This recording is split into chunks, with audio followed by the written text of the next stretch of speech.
आज हम एक ऐसा सवाल उठाने जा रहे हैं जो न केवल ऐतिहासिक रूप से महत्वपूर्ण है बल्कि वर्तमान समय में भी चर्चा का विषय है। आज के वीडियो में हम कुछ महत्वपूर्ण विषयों पर बात करेंगे, जैसे कि ब्राह्मण बौद्ध धर्म से क्यों डरते हैं। क्यों ब्राह्मण कहते हैं कि बौद्ध भिक्षु भीख मांग कर खाते हैं और कोई काम नहीं करते, और क्यों बौद्ध भिक्षु कहते हैं कि पूजा पाठ ब्राह्मणों की आय का स्रोत है और ब्राह्मण धर्म का लालच देकर समाज को नियंत्रित करते हैं।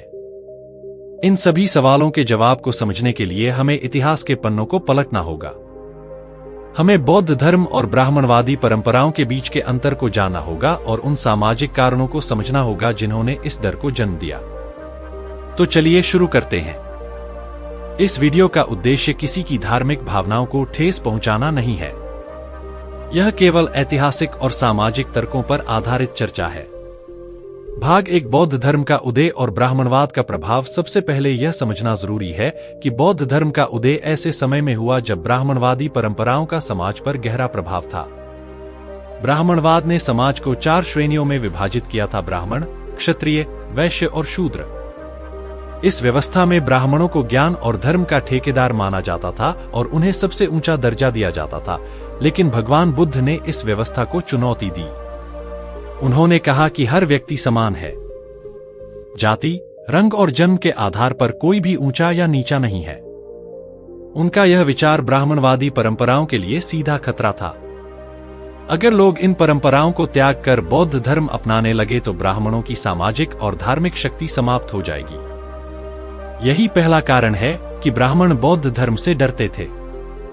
भाग 2, बौद्ध धर्म की शिक्षाएं और ब्राह्मणवाद का विरोध। बौद्ध धर्म ने न केवल समानता की बात की बल्कि उन कर्मकांडों का भी विरोध किया जो ब्राह्मणों द्वारा समाज पर थोपे गए थे।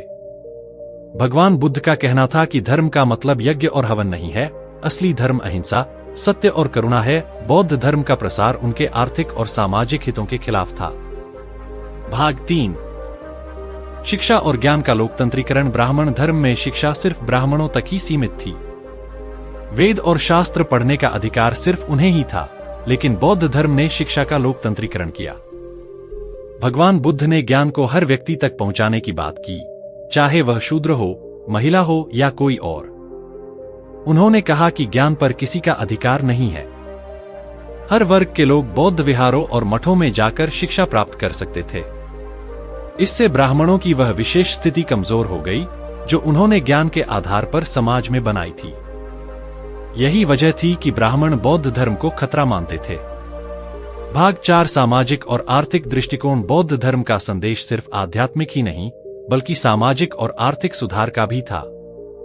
उनका कहना था कि धन का इस्तेमाल समाज के कल्याण के लिए होना चाहिए, जबकि ब्राह्मण धर्म में यज्ञ और पूजा के नाम पर लोगों से दान लिया जाता था, लेकिन उस भिक्षा को समाज और समुदाय के साथ साझा किया जाता था। यह सामाजिक समानता का प्रतीक था। भाग 5, वर्तमान संदर्भ में बौद्ध धर्म और ब्राह्मणवाद। आज भी हम इस संघर्ष की झलक देख सकते हैं। जहां ब्राह्मणवादी परंपराएं कर्मकांड और पूजा पर आधारित हैं, वहीं बौद्ध धर्म ध्यान, करुणा और समानता पर आधारित है।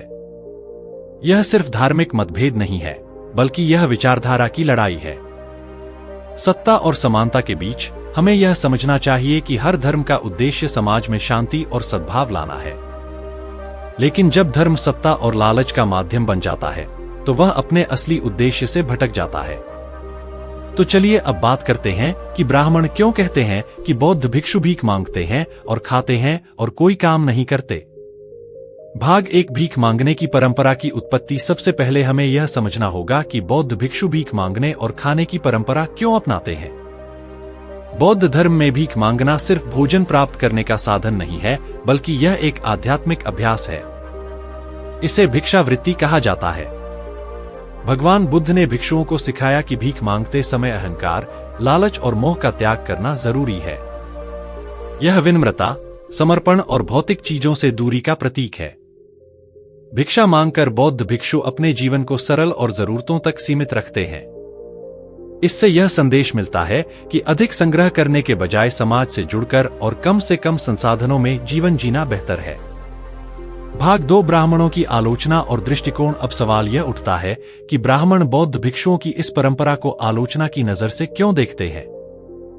ब्राह्मण धर्म में धर्म को कर्मकांड, यज्ञ और पूजा से जोड़ा गया है। इसका एक उद्देश्य धर्म के नाम पर समाज को नियंत्रित करना और अपनी आय सुनिश्चित करना था। भिक्षा मांगना। योगदान ये कहना गलत होगा कि बौद्ध भिक्षु सिर्फ भिक्षा मांग कर खाते हैं और समाज में कोई योगदान नहीं देते। दरअसल बौद्ध भिक्षु समाज को शिक्षित करने, धर्म का प्रचार करने और ध्यान व करुणा का अभ्यास सिखाने का काम करते हैं। वो अपने विचारों के जरिए समाज में शांति और समानता का संदेश फैलाते हैं। बौद्ध मठों में शिक्षा की व्यवस्था थी, जहां हर जाति और वर्ग के लोग जाकर शिक्षा प्राप्त कर सकते थे। ये उस समय की जाति व्यवस्था के लिए एक बड़ी चुनौती थी।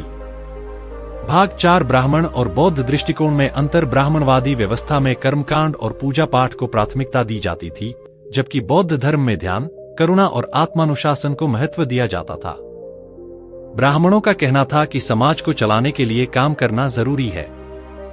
वहीं दूसरी ओर बौद्ध भिक्षु इसे अलग नजरिए से देखते थे।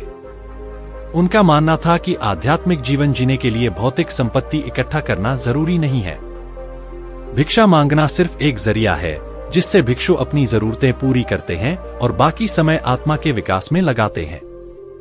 भाग 5 आज भी इस बात पर बहस होती है कि धर्म को मानने वालों को व्यापार करना चाहिए या नहीं, लेकिन हमें यह समझना चाहिए कि बौद्ध भिक्षुओं का उद्देश्य केवल अपनी आवश्यकताओं की पूर्ति करना नहीं है। वे अपना जीवन समाज के लिए समर्पित कर देते हैं। दूसरी ओर ब्राह्मणवादी व्यवस्था ने अपने कर्मकांडों को समाज का हिस्सा बनाकर धर्म के नाम पर अपनी आजीविका बनाई। दोनों परंपराओं का अपना उद्देश्य और दृष्टिकोण है। यह हम पर निर्भर करता है कि हम इसे कैसे देखते हैं। यह बौद्ध भिक्षुओं की भिक्षावृत्ति और ब्राह्मणों की आलोचना का तार्किक विश्लेषण है। मेरे मित्रों, अब हम बात करने जा रहे हैं कि बौद्ध भिक्षु क्यों कहते हैं कि पूजा पाठ ब्राह्मणों की आय का स्रोत है और ब्राह्मण लोगों को धर्म का लालच देकर समाज को नियंत्रित करते हैं। इस विषय को समझने के लिए हमें सदियों से चले आ रहे धर्म, अर्थव्यवस्था और समाज के जटिल संबंधों को समझना होगा। तो चलिए शुरू करते हैं यह रोचक चर्चा। भाग्य एक पूजा है और ब्राह्मणों की परंपरा। सबसे पहले हमें यह समझना होगा कि ब्राह्मणों के लिए पूजा पाठ का क्या महत्व था। ब्राह्मण धर्म में पूजा, यज्ञ और हवन को धर्म का अनिवार्य अंग माना जाता है। वेदों और शास्त्रों के अनुसार कोई भी धार्मिक कार्य ब्राह्मणों के बिना पूरा नहीं होता, चाहे वह जन्म हो, विवाह हो या मृत्यु। हर संस्कार में ब्राह्मणों की भूमिका जरूरी मानी जाती थी। इस परंपरा ने ब्राह्मणों को समाज में एक विशेष स्थान दिया और पूजा पाठ के माध्यम से उन्हें आजीविका का साधन भी प्रदान किया। लेकिन बौद्ध धर्म ने इस व्यवस्था को चुनौती दी। भगवान बुद्ध ने कहा कि धर्म का मतलब कर्मकांड नहीं है, असली धर्म सत्य, अहिंसा और करुणा है। भाग 2 बौद्ध धर्म का विरोध क्यों। बौद्ध धर्म ने उन कर्मकांडों और पूजा पाठ को अस्वीकार कर दिया जिन्हें ब्राह्मणों ने धर्म का अनिवार्य हिस्सा बना दिया था। भगवान बुद्ध ने कहा कि यज्ञ और पूजा पाठ में लाखों खर्च करके समाज को भय और लालच में रखना धर्म नहीं है। धर्म का मतलब है अपने कर्मों को सुधारना और आत्मा को शांत करना। इससे ब्राह्मणों की आय का एक बड़ा स्रोत प्रभावित हुआ। जहां ब्राह्मणों ने धर्म को जटिल कर्मकांडों से जोड़कर रखा, वहीं बौद्ध धर्म ने इसे सरल बनाया। ध्यान और आत्मनिरीक्षण पर जोर दिया गया, जिसके लिए किसी बाहरी मध्यस्थ की आवश्यकता नहीं थी।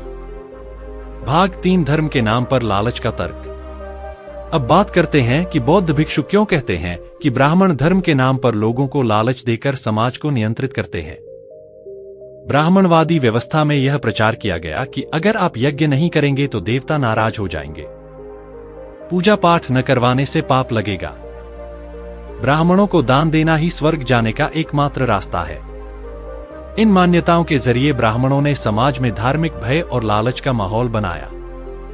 वहीं दूसरी ओर बौद्ध धर्म का कहना था कि कर्म ही सब कुछ है, किसी भगवान या मध्यस्थ की जरूरत नहीं है।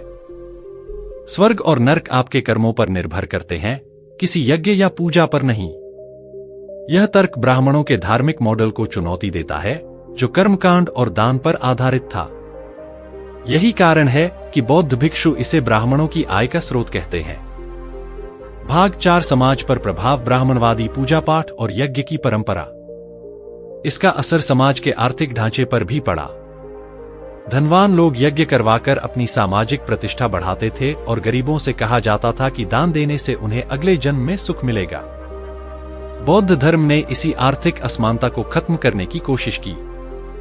उनका कहना था कि धर्म का उद्देश्य सिर्फ आत्मा की शांति है, न कि बाहरी कर्मकांड, ध्यान और सत्य के मार्ग पर चलकर कोई भी मोक्ष प्राप्त कर सकता है।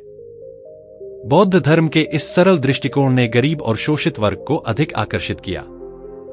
यह ब्राह्मणों की शक्ति और आय दोनों के लिए खतरा बन गया। भाग 5 वर्तमान संदर्भ। आज भी हम इन दोनों विचारधाराओं की छाया देख सकते हैं। बहुत से लोग आज भी पूजा पाठ और कर्मकांड को धर्म का अनिवार्य अंग मानते हैं। दूसरी ओर ध्यान, करुणा और आत्मनिरीक्षण पर आधारित बौद्ध धर्म का दृष्टिकोण लोगों को अलग तरह से प्रभावित करता है।